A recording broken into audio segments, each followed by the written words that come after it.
Five Nights at Sonic's. Who doesn't know this classic series? It's been through many highs and many lows throughout the years, and as of recording this, in a month, the series is going to be 8 years old.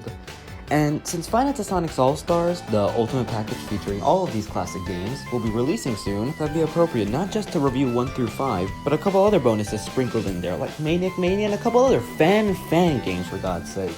Why? Because I feel like deserve more attention. So, without further ado, let's get started. This is my review of Five Nights at Sonic's 1. Here we go. So as you may know, Five Nights at Sonic's, or simply FNaS, is a fan game series based on FNAF. You know, that one game in which some perfect guy goes killing a bunch of kids and their spirits on animatronics. Yeah, pretty weird stuff. Well, don't worry, this game's a little more normal. Instead, Mario and Sonic characters get cloned and go evil at night and try to kill Knuckles. Trust me, these games will get weird as we go on. It was released on February 1st, 2015 by One and Mario, now known as the Saga. The concept came from when he drew the FNAF animatronics hiding in the office from Sonic.exe. Don't know why he would draw that of all things, but hey, he was clearly onto something. After some hard work, in massive quotation marks, the game was released and played by lots of people. And also laughed by them, pretty much. But I won't bash the game for that either, because you have to remember, this was 2015, that's when FNAF fan games were starting to be made and people forgot what color was the sky pretty much. As in, this is when FNAF fan games were first being made and they were pretty basic and bare bones, so I won't bash the game too much for now. I played the game a couple of times back then, and at one point thought it was better than the original FNAF 1. Boy was I a dipshit because no. FNAF 1 is 10 times better than FNAS 1 by a long shot. Let me show you why. Let's start with the story. Now, even though it's the first game in the series, this doesn't mean it's the first game in the timeline. So, for the sake of not confusing you, I'm only going to be talking about the FNAS 1 story, not the whole timeline. I'm going to do a video on that later, but until then, LineX240 made a pretty good job in explaining the whole story, so I'll leave a link in the description so you can see his video. But until then, to talk about the first game story, Sonic, Mario, Yoshi, and Tails decide to open a pizzeria called Sonic's Hero Pizza Palace. Not a bad name if I do say so myself. However, they couldn't attend to this pizzeria because, and I quote, because they had all their normal lives and stuff, they couldn't do that. So here's my first problem with the story. You mean to tell me that they built this pizzeria that they can attend to because of their normal lives? Why? I mean, if they're that busy with their lives, then why would you build a pizzeria to begin with? And even then, that excuse doesn't sound right. Yeah, when they say normal lives, they mean, Mario defeating Bowser and rescuing the princess, and Sonic defeating Eggman and restoring peace, but that still doesn't really add up much, especially because, I don't know, I'm pretty sure they're not running for their lives trying to defeat the bad guys 24/7. Might be consistent, but, whatever. So what they instead do is decide to clone themselves, so that way they can be the stars of the show. However, due to a malfunction, those clones have some quirks, and they can become evil at night and wreak havoc. And by wreak havoc, I mean they just roam around the halls until they ram their head to the door and go back. Kinda like an animatronic, which really makes me question why the fuck are the clones acting like an animatronic when they're technically the exact same characters, just wearing artifacts, but I don't know. It's too confusing to me. So it's your job as Knuckles the Echidna to make sure the dreaded clones don't ram into you, and you get your paycheck. That's the most important part. So overall, not the best story. I mean, to be fair, it's basically FNAF 1 story, but with a different coat of paint, which is already not the best thing in the world, because I would rather an original story. But my main problem is that the clones are acting like these evil beings from hell. But if they're implied to be just the exact same copies of Sonic, Mario, Yoshi, and Tails, just slightly altered, then I see it really difficult believing that they're this deadly. Let alone we're talking about a character like Knuckles going up against them. Knuckles is always portrayed as the tough guy who doesn't fear anything. So he theoretically could beat the ever-living shit out of the clones, but chooses not to. Why? Policy. I don't fucking know. Now for the art style, okay, let's not play stupid. It's bad, in many ways. From the characters looking weird and hilariously bad at times, seriously, what the fuck even is this? To minor stuff, like on the left side of the office, it's colored dark blue, while on the right side, it's colored black. Now you can't unsee it. You're welcome. Though, to be honest, it is kind of charming, the style, and how it looks in general. It gives this, classic bad, but beginner's first attempt style of click. Oh, I'm sorry. Did I mean click team? I meant fucking DSI. Yeah, this was made and somehow transferred from DSi. I don't know what gave them this idea, and quite frankly, I didn't know what they were smoking, but I would like a bit, not gonna lie. Jokes aside, weird choice, but it's unique, for better or for worse. Musically speaking, well, there isn't much, but the main theme is pretty cool. It's just a remixed Sonic.exe theme, but it's neat. But there isn't really much. Then again, in these typical horror games, there isn't really much music, and if there is, it's for atmospheres, for like some fun little mini games, so it's nothing to be unheard of. Although, may I emphasize, horror game, but the only horror thing I see is the fucking gameplay. Oh my god, okay. When I said they copied FNAF 1, more than they copied FNAF 1, they copied FNAF 1 and somehow fucked up everything that made FNAF 1 good. Oh my god, where do I begin?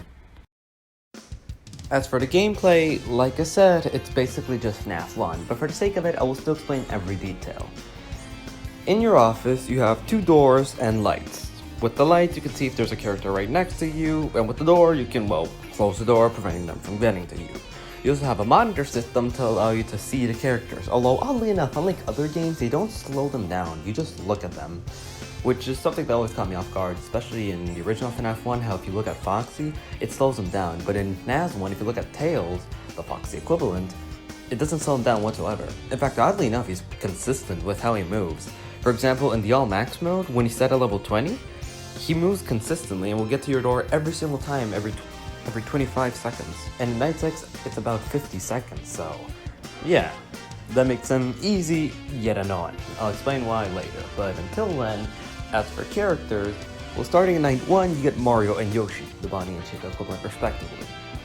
They move through the building, attempting to get into your office, and to avoid them, you must click the lights to see if they're there and close the door at them. After a little while, they should leave. So yeah, pretty simple. Starting in Night 2, Tails gets added.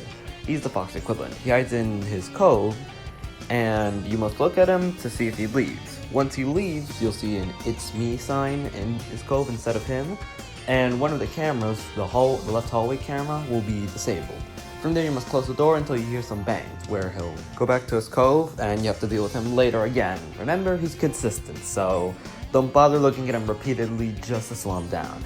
I'd recommend you put a timer and learn by trial and error how long he takes, because trust me, for Night 6 in the Max mode, you're gonna need it. And starting at Night 3, Sonic gets added. He's the Freddy equivalent, but not really.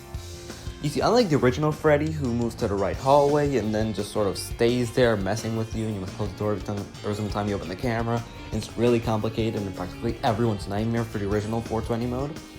Yeah, no. Sonic is another Bonnie and Chica. He moves through the hallways, goes to the right hallway, and then you click light, you'll see him, close door at him, done. That's it. Yeah, pretty easy. It's pathetic that he's no different. He's not even slightly faster, I feel like. He feels even slower, actually, so yeah, those are all the characters. Although there's one more character, kind of. Golden Sonic, or 15 Golden Sonic, as represented with the year this game takes place in, 2015. Yes, these things are represented by year, and this will go on until the 4th game. Okay then. He's just a secret. In one of the cameras, there's this poster that eventually turns from a normal Sonic to this yellow Sonic with the Celebrate text backwards. And once you lower your camera, he's gonna be in your office. If you raise up your camera and lower it again, he'll be gone, but if you don't, he'll jump scare you, crashing your game. I was gonna go through the jump scare, but I found them pretty late in the night, and I wasn't in the mood to do this again, so no. But another secret is that in the custom night, if you set all characters' AI to X, where nobody moves, jump scares you automatically, crashing your game. So that's a fun little secret. However, there's one important thing that I've yet to mention, which I save for last, and it's my biggest flaw with this game: power. You see, in every night you must survive from 12 AM to 6 AM, and every hour is 1 minute, so you gotta survive for 6 minutes. You start with 100% power at 12 AM, and you must survive with that through the whole night. Sounds easy, right? Well, the problem is that everything wastes power, the lights, the doors, and the cameras. And you know, that would be a problem because FNAF 1 was the same and practically every other FNAF copy was the same. But someone in the dev team thought, you know, the power goes down way too slow. Let's make it go faster. because every single time you do something, the power goes down super fast. In the early nights, it's not really a problem, but by night 4, you're gonna want to conserve your power extremely well, to the point where in night 6 in the all-max mode, it becomes a necessity to know the game from the back of your head to be able to just survive a couple hours. It's ridiculous. And you know, the worst part is that it's not that the game is too hard and that's when I'm complaining, it's that FNAF 1 had the power timing just right, where you could waste power, yet it was challenging because you can close both doors and call it a night. But in this game, it feels like it's harder, but it doesn't feel harder. It feels more punishingly hard, luck-based, like. And that about wraps up this video. So, what's my final opinion on this game? Well, if I had to rank this game from 0 being terrible to 10 being perfect, I'd honestly give this game a 4.5 out of 10. I know I bashed a lot on the game and said many negative things, especially on the gameplay part and story, but I'll be honest, I don't necessarily hate this game. Don't get me wrong, I don't like this game, and I don't come back to this game at all. And by night 4, I got pretty bored of the game and was just really forcing myself to play the game just to see if I changed my mind, which, as you clearly could tell, I didn't. But this is one of those classic fan games that everyone remembers from 2015. It came with all those iconic other fan games like Five Nights at Candy's and all that stuff, and although it is bad, it's the memorable kind of bad. You know, this wasn't made to offend somebody, this was just somebody's first project, and I feel like if it's their first attempt, especially if this is a young person we're talking about, they shouldn't be discouraged to give up just because their one project sucked. They should be encouraged to do better and possibly make what was a bad game a good game. And hey, clearly Ian wasn't discouraged, because only a little after that, we got Five Nights at Sonic's 2, which, to get a little ahead of myself, is basically a FNAF 2 copy. So you may be thinking, well boy, this game will be awesome. I mean, if it's a FNAF 2 copy, who doesn't like FNAF 2? Oh boy.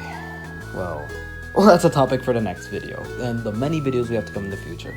For now though, everybody take care, have a good day, afternoon, or night, and I will see you guys soon. Goodbye.